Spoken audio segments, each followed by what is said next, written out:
first, a fire back in July heavily damaged Christ Redeeming Community Church, a cornerstone on the east side. Then recently, thieves destroyed all of the church's air conditioning units, gutting them all and stealing copper wire. Now the church that does so much for the community needs your help. That's right. KENS 5 reporter Mike Jimenez explains how you can do so. Christ Redeeming Community Church is always lending a hand in the community, hosting food drives, handing out clothing and gift cards. They now need a helping hand to help them continue doing God's work. We want to be the arms, the legs of Christ to reach out to people. And right now, we need their help. In July of this year, tragedy struck this Eastside church after a fire destroyed part of the church, leaving the rest heavily damaged with smoke.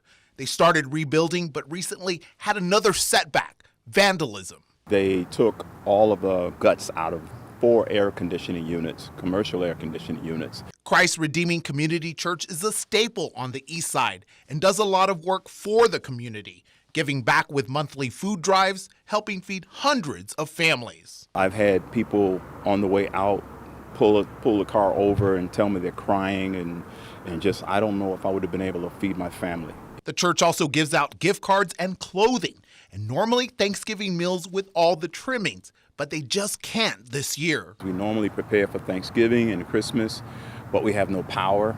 We really don't have a facility, so all of that's been delayed. The church hopes they can help families during Christmas. We're going to hopefully have power by then. We will go ahead and be able to give the turkeys out, and we're going to go ahead and get the sides. But again, we need help. The church has plans to build back stronger and strengthen their work in the community by adding a science, technology, engineering, math after-school program. The program will also include music. Well, we can give them not only the talent and the skills that they need to be better, more enriched citizens. Pastor Funches says there is still a lot of work to be done to get the church back on their mission, delivering God's work to the community. So to help, they started a GoFundMe. So the community's help would be much, much appreciated.